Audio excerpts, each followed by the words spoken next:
Film भी हमने देखी है सनी देओल की, जिसमें वो कोर्ट कचहरी की बातों को करते हैं और कहते हैं कि कोर्ट में न्याय नहीं मिलता, अगर मिलता है तो सिर्फ तारीख मिलता है। और इस मामले में तो स्वतंत्र न्यायिक जांच होनी चाहिए, लेकिन जरूरत है और ज्यादा इसमें तेजी लाने की, तीव्रता लाने की। और खासकर माननीय मुख्यमंत्री जी का तो वो गृह क्षेत्र है। और नमस्कार, आप देख रहे हैं लाइव लगातार। मैं हूं आपके साथ रेखा मिश्रा। अगर झारखंड में महिलाओं की सुरक्षा की बात करें तो अब जो मामले सामने आ रहे हैं उसे देखते हुए ऐसा लग रहा है कि झारखंड में महिलाएं सुरक्षित नहीं हैं।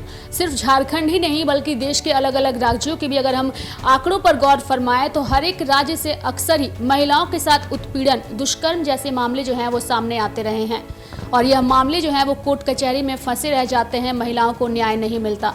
झारखंड के अगर हम ताजा हालात की बात करें तो दुमका में अंकिता सिंह को जलाकर मार देने का मामला सामने आया और उसके बाद और भी कई मामले धीरे धीरे करके सामने आए।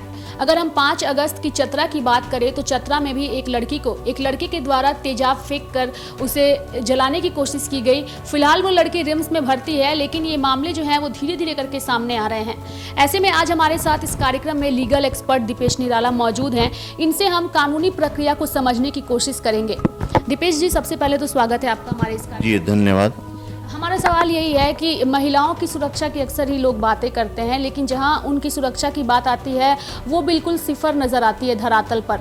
आज भी झारखंड में हम देखें तो महिलाएं जो हैं वो न्याय के लिए कोर्ट कचहरी का दरवाज़ा खटखटाती हैं, लेकिन एक लंबा समय लग जाता है, लेकिन न्याय नहीं मिलता। देखिए, महिलाओं और बच्चों, ये दोनों को हम लोग के समाज ने एक विशेष दर्जा दिया है। सरकार चाहे केंद्र की हो चाहे प्रदेश की हो, दोनों में ही महिला थाना का कॉन्सेप्ट है, महिला आयोग का केस मामला है, आप बाल कल्याण आयोग है, जुवेनाइल जस्टिस बोर्ड है, कई तरह की विशेष सुविधाएं जो आम परंपरागत कोर्ट रूम के अलग है और जिनको त्वरित न्याय देने के लिए बनाया गया है, उनका इसमें किया गया है। अभी फर्स्ट ट्रैक कोर्ट का भी मामला है। अंकिता मामले में जिस प्रकार हमने माननीय राज्यपाल महोदय जी का निर्णय को देखा, उन्होंने मुआवजा के साथ साथ फर्स्ट ट्रैक कोर्ट से इस मामले की जांच की बात कही है, उसके अनुरूप राज्य सरकार भी संगीन हुई है। लेकिन ज़रूरत है और ज़्यादा इसमें तेजी लाने की, तीव्रता लाने की। और खासकर माननीय मुख्यमंत्री जी का तो वो गृह क्षेत्र है। और इस मामले में तो स्वतंत्र न्यायिक जांच होनी चाहिए। कई तरह के मामले हम उसमें सोशल मीडिया, प्रेस आदि के माध्यम से देख रहे हैं, सुन रहे हैं, कई तरह की चर्चाएं हैं और ये बहुत दुखद है सोसाइटी के लिए। जब हम अपनी माँ बहन बेटियों को सुरक्षा नहीं दे सकेंगे तो और किन्हें सुरक्षा देंगे। और इस तरह के मामलों को एकदम स्वतंत्र न्यायिक जांच करानी चाहिए और मामले को एक समय 3 महीने 4 महीने में ही निपटारा करके दोषियों को, अगर उनका अपराध साबित होता है तो तुरंत उनको उसकी जो है सजा देनी चाहिए।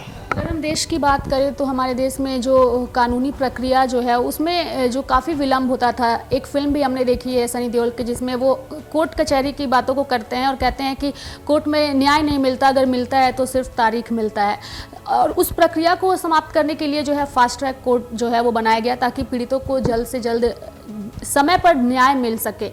क्या इस उद्देश्य की पूर्ति हो रही है देश में? जिस उद्देश्य के साथ फास्ट ट्रैक कोर्ट का गठन किया गया था, क्या उस पर अमल कर रहा है? बिल्कुल, फर्स्ट ट्रैक कोर्ट अपने मकसद में कामयाब हो रहा है। परंपरागत न्यायालय जो है, न्याय व्यवस्था है, प्रॉपर आपका इस्टेब्लिशमेंट नहीं है। कई जगह कोर्ट रूम की दिक्कत है, अभी भी स्ट्रक्चर बन रहा है, कहीं पर जज साहब का जो वैकेंसी स्वीकृत है वो वहाँ पर नहीं है। बहुत सारी दिक्कतें और पेंडेंसी जो है लीगल मामलों की, लोग केसेस की, वो दिन पर दिन बढ़ते जा रही है। लोग न्यूक्लियर फैमिली में शिफ्ट हो रहे हैं, जॉइंट फैमिली से टूटते जा रहे हैं, प्रॉपर्टी उस अनुरूप टूटते जा रही है, प्रॉपर्टी का विवाद बढ़ते जा रहा है, मैट्रिमोनियल विवाद बढ़ते जा रहा है। और अभी जो हम लोग विगत 2 साल में कोरोना को देखें, जो इनफैक्ट अभी भी हम लोग उसके दंश से उबर नहीं पाए हैं, वैश्विक कोरोना महामारी, उसमें कोर्ट रूम हमारा बंद रहा, सिविल केस तो एकदम ही बंद रहे। कुछ इमरजेंट मामलों में ऑनलाइन सुनवाई का सहारा लेना पड़ा, लेकिन उससे पेंडेंसी की जो स्थिति है वो कई गुना बढ़ गई। इस कंडीशन में अगर हमें फर्स्ट ट्रैक कोर्ट की सुविधा मिलती है तो ये एक वरदान से कम नहीं है। हमने बहुत सा मामला देखा है, दिल्ली का निर्भया कांड भी फर्स्ट ट्रैक कोर्ट की वजह से बहुत जल्दी वो मामले में हम लोग को न्याय मिल पाया। जो पीड़ित थे वो सोसाइटी इससे जागरूक हो पाई। इस मामले में भी काफ़ी लंबा समय लग गया, न्यायिक प्रक्रिया जो भी चल रही थी उस दौरान।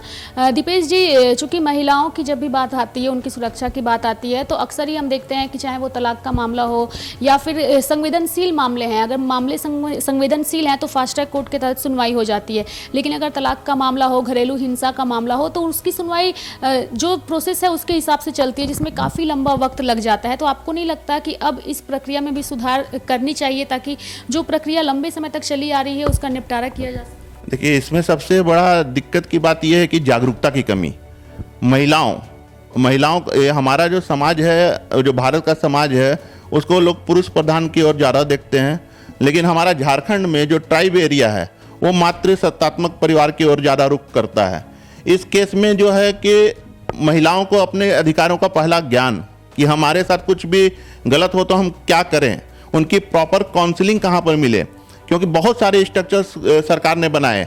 महिला थाना आपके लोकल में बनाया, राज्य में आपका महिला आयोग बनाया, केंद्रीय महिला आयोग बनाया, उसके बाद आपको एक निर्भया जजमेंट आया, विशाखा जजमेंट आया, कई तरह के आपको सहूलियत दी गई। लेकिन जब आप जानेंगे तभी तो उसका प्रयोग कर पाएंगे।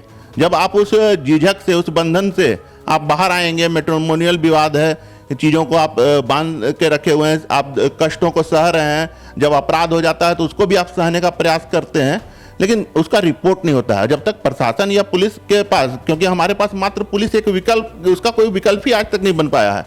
हमें जो भी करना है इसी पुलिस के साथ सहयोग से करना है, हमें इसी प्रशासन के सहयोग से करना है।